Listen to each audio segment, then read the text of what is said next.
welcome to the P.A.R.T.Y program, Prevent Alcohol and Risk-Related Trauma in Youth. We're going to start off today with a guest speaker, two guest speakers actually, Karen and Kelly. If we could give them a hand, please.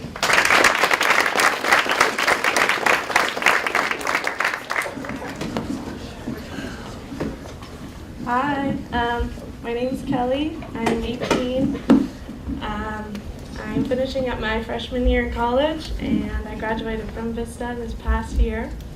And I'm here to tell you about a car accident that I was in a couple days ago. I was on my way to CrossFit about 5:50 a.m. on Tuesday morning, and I was driving on Douglas Boulevard. Sorry, I'm shaking.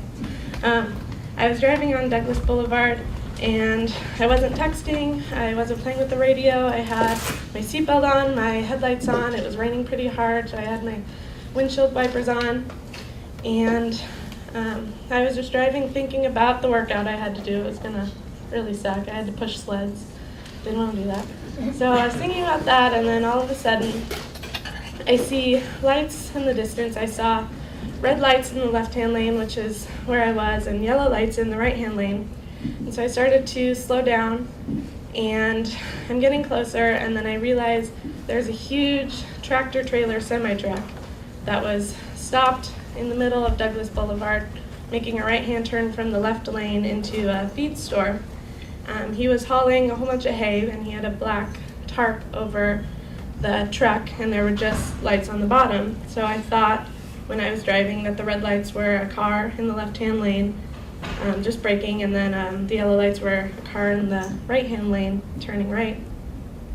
So I tried to stop, and once I realized that it was a semi-truck, I immediately hit my brakes very hard, and I started to slide, and I spun out of control of the car. I couldn't get control at all, and I knew that if I were to go straight into the back of the truck, that I would probably die, and it was going to take off the whole top of my car and probably my head with it. And I remember seeing a picture somewhere. I couldn't remember where I saw it, but I saw a picture of a car that had gone underneath a semi-truck, and I now know it was here at the P.A.R.T.Y program when I was a sophomore. But I knew I couldn't go under the truck, so I swerved, hoping I would just go into a building or something else other than the truck. I didn't have any control. I ended up sliding into the actual driver part of the truck, and I got lodged underneath the wheel part thing, and I hit it at probably 55 miles per hour. It was just the speed limit, and the airbag went off, and I was completely okay. I was sitting there lodged underneath the truck, and nothing was happening. No one was coming to help me, so I realized I could climb out. I wasn't smashed in or anything. I climbed out of my passenger side, and the driver was not getting out of the truck. Nobody was there. I was just standing in the pouring rain, walking around in circles. Nobody was getting out of the truck. So I climbed back in my car, and I got my phone, and I called my parents. I didn't even call 911. I don't know why, but I called my parents, and I told them, crying, that I was in an accident and I needed them to come get me, because my parents always know what to do. So then the driver gets out of the car, and he comes up, and he was completely shaken, and he asked me if I was okay and if I was talking to 911, and I was like, no, I'm talking to my parents. And so he called 911, and the truck was still in the middle of Douglas Boulevard, completely taking up the whole side that we were driving on, and people couldn't get around. They were going over the median to get around. So he got in my car, he tried to move the car out of the way so he could move his truck.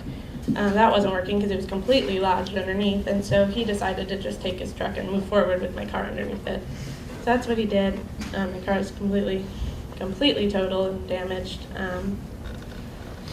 And I just know that if I hadn't come to this program when I was a sophomore and seen the PowerPoint that you guys are about to see, I probably would not be here. And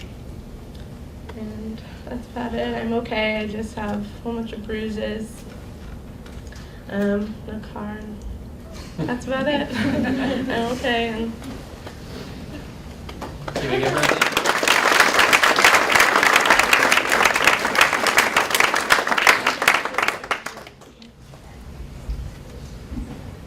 Good morning.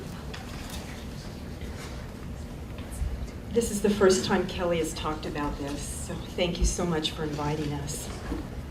Kelly, in your very young life, you've had a lot of accomplishments. The other day you said to me that you want to make a difference in the world.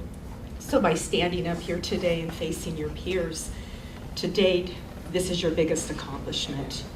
And Dad and Sherry and all our friends back here and your family appreciate you being here today.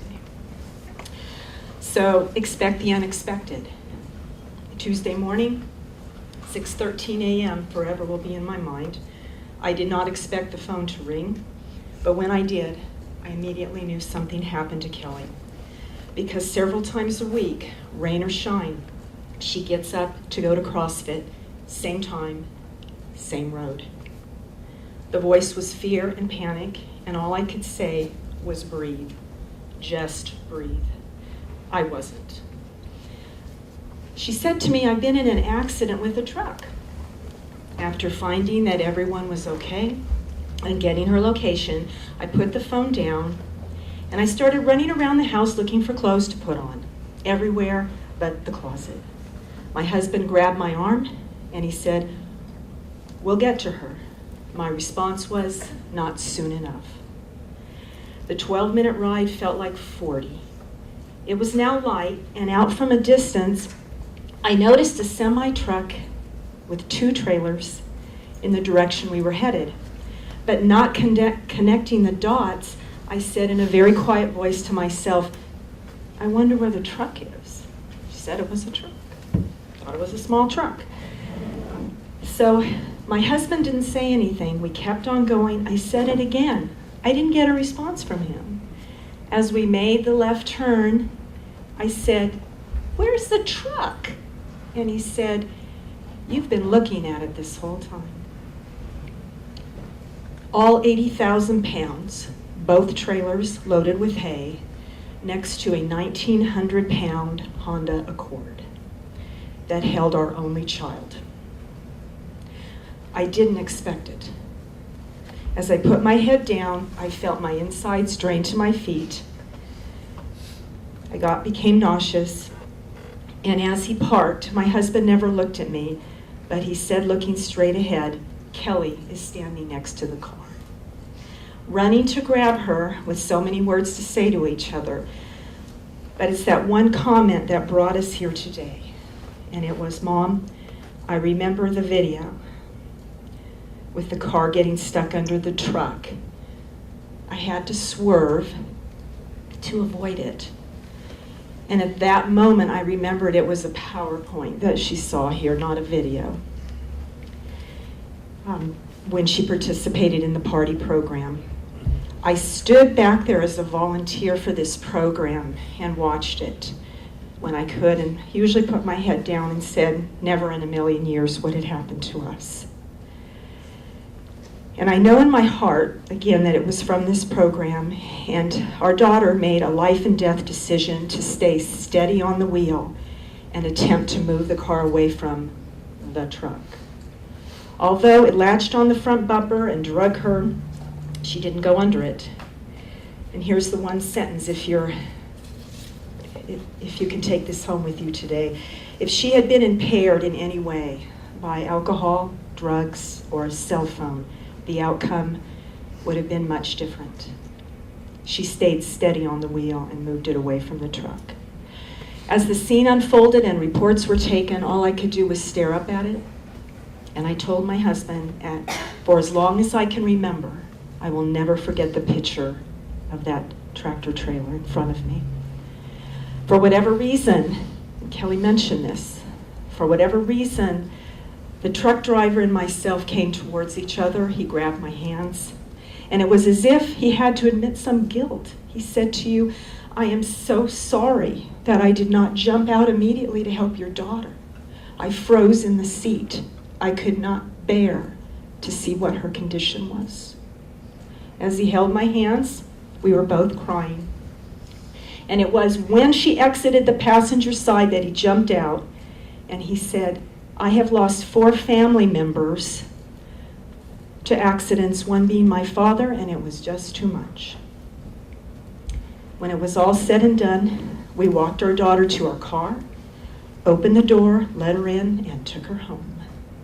No lights, no sirens, no emergency room.